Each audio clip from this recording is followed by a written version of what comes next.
사랑과 마음 상담센터에서 보내드리는 이른 아침 햇살 받기 시간입니다.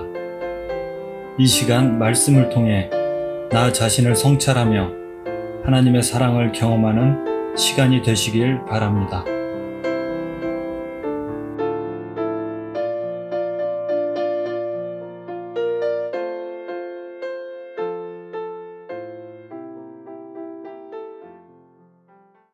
이른 아침 햇살 받기 시간입니다. 어제는 이제 형제 우애에 대한 얘기를 했습니다. 혹시 여러분들은 누군가를 사랑할 수 있는 존재라고 자기 자신을 생각하십니까? 어저께 이제 형제 우애, 형제 사랑이라는 직설적인 표현보다는 형제 우애라는 표현을 가지고 얘기했습니다. 서로 간에 잘 지내는 것. 이 사이에는 관계를 깨는 일들이 벌어지기 때문에 형제 우애와 형제 사랑이라는 얘기를 하겠죠. 가족이 원수가 되는 이유가 뭘까요? 하나님께서 성령의 검을 줬을 때 발생합니다. 세상의 영의 검을 가진 자와 성령의 검을 가진 자, 미혹의 영의 검을 가진 자와 진리의 영의 검을 가진 자, 이 싸움이 붙는 거죠. 누구 사이에요? 가족 사이에, 부부 사이에, 부모 자식 간에, 형제 간에 진리 전쟁이 벌어지는 겁니다. 자, 그래서 이제 우리 형제 우애가 필요해서 가인과 아벨 사이에 잘 지내야 됩니다. 잘 지내게 하는 방식은 뭘까요? 사랑인데, 성도가 갖추어야 할 최고의 인격, 최고의 덕목. 근데 이 사랑이라는 게 무조건적인 사랑? 이것은 아닙니다. 하나님이 우리를 사랑하시는 아가페적인 사랑, 무조건적인 사랑이라는 말은 우리 존재 자체가 그런 존재이기 때문에 그런 존재를 택하셔서 구원하시고자 하는 그 하나님의 그 사랑, 이거를 아가페적 사랑이라는 거고요. 우리들 사이에는 분명히 그런 아가페적 사랑은 불가능합니다. 그건 하나님만이 하실 수 있는 거예요. 우리가 사랑할 수 없다는 걸 깨달을 때 진정한 사랑이 뭔지를 깨달을 것입니다. 왜냐하면 우리는 전부 다 자기 욕심에 의한 사랑을 하기 때문에 그렇습니다. 로마서 13장 8절에 보면 이런 말이 있어요. 피차 사랑의 빛 외에는 아무에게든지 아무 빛도 지지 말라. 남을 사랑하는 자는 율법을 다 이루었느니라. 간음하지 말라, 살인하지 말라, 도둑질하지 말라, 탐내지 말라 한 것과 그 외에 다른 계명이 있을지라도 네 이웃을 네 자신과 같이 사랑하라 하신 그 말씀 가운데 다 들었느니라. 사랑은 이웃에게 악을 행하지 아니하나니 그러므로 사랑은 율법의 완성이니라. 자, 사랑은 율법의 완성이에요. 내가 누구를 사랑하면 나는 율법을 완성한 자가 되는 거예요. 저는요, 성도들이 이렇게 있잖아요. 성도들에게 사랑의 빛을 주고 있어요. 이 말은 사랑의 빛 외에는 아무도 지지 말라고 하는데, 사랑의 빛이라는 말은 뭐냐면 하나님의 사랑, 그리스도의 사랑, 십자가에서 확증된 나를 향한 사랑, 그 빛을 지는 거예요. 그러니까 이것은 뭐냐면 하나님께 우리가 그 사랑의 빛을 줬잖아요. 이게 빛 비추다 빛이 아니고 돈 빌려서 빚쟁이 되는 빛, 그 얘기를 말하는 거예요. 우리가 빛을 줬잖아요. 그 대가를 지불하는데 남은 인생을 나를 위해 살지 않고 주를 위해 사는 겁니다. 피차 사랑의 빛 외에는 아무에게든지 아무 빛도 지지 말라. 그러니까 다른 빛을 지지 말고 복음 받는 빛, 하나님의 은혜를 받는 빛, 그 빛을 지려는 거예요. 근데 이것은 사랑함입니다. 또 사랑받는 거고, 하나님의 사랑을 주는데 하나님의 사랑을 받는 것도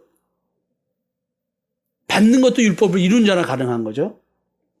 그러니까 지금 십계명을 뭘로 표현하냐면 사랑으로 얘기를 하는 거예요. 이거는 십자가의 대속의 은총에 대한 이야기겠죠. 그냥 결국 십계명은 무엇을 말하냐면 돌판에 새긴 십계명, 마음판에 하나님의 영이 새긴 그리스도의 편지. 그러니까 이 십계명은 누굴 얘기하냐면 그리스도를 말하는 거예요.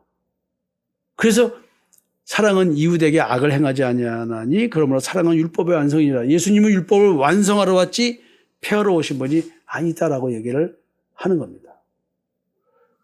그 여러분, 사랑은 율법을 완성하는 거라니까. 이 사랑은 하나님의 성령으로 말미암아 부어지는 것입니다. 내 마음에 하나님의 성령으로 말미암아 하나님의 사랑이 부음받음이라. 성령을 내 마음에 내주하도록 해주신 것이 하나님의 사랑을 부어준 거예요.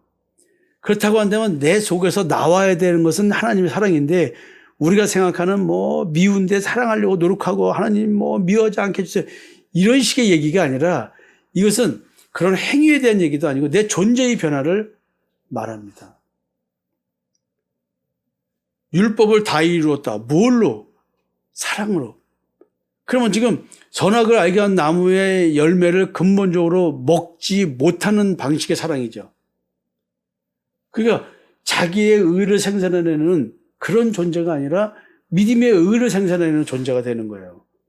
이게 사랑이에요. 그래서 우리가 이웃에게 신앙의 행위를 가리키는 것이 아니라, 진짜 신앙은 마음의 변화, 양심의 변화로 마음의 쉼, 안식을 누리는 것이라는 이야기. 이걸 전하는 게 지금 하나님의 사랑을 받은 거기 때문에, 이걸 전하는 게 율법을 완성한 자의 당연함이라는 거예요.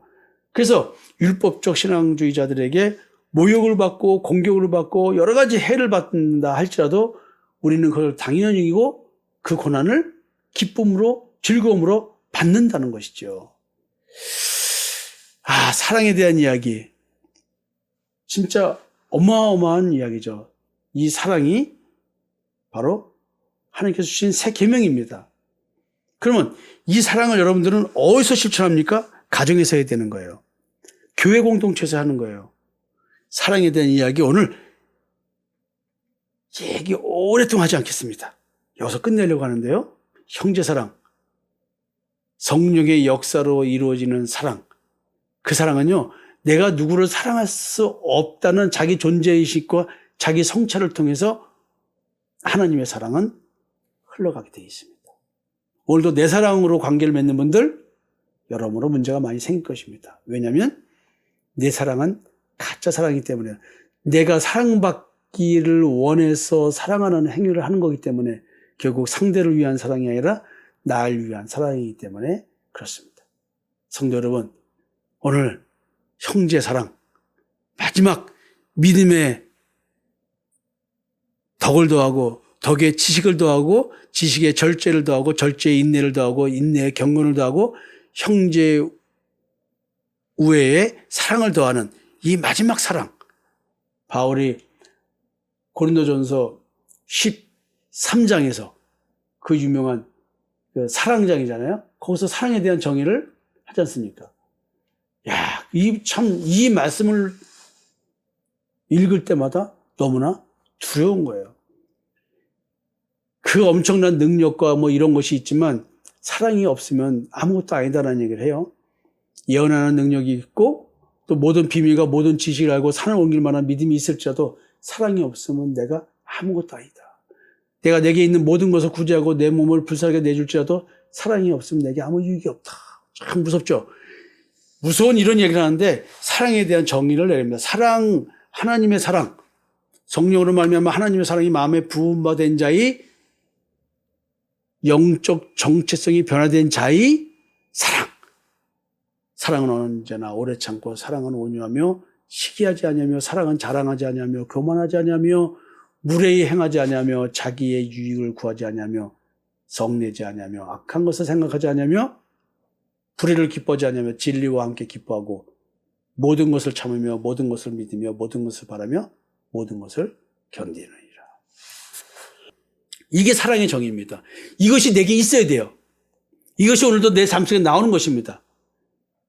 그러나 나는 이런 사랑을 제대로 할 줄 모른다는 나를 또 발견하겠죠. 그리고 다시 이 사랑을 향해서 성장해 나갑니다. 여러분, 믿음, 소망, 사랑 이 세 가지는 항상 있을 것인데 그 중에 제일은 사랑이다. 오늘 내게 있는 사랑 어떻게 표현되는지 한번 보셨으면 좋겠습니다. 감사합니다.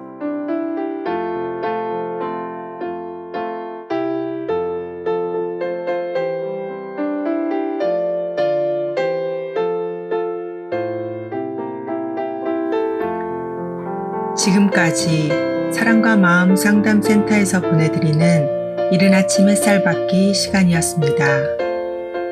오늘의 말씀을 통해 세상을 이길 수 있는 믿음 안의 삶을 누리시는 여러분이 되시기를 기도합니다.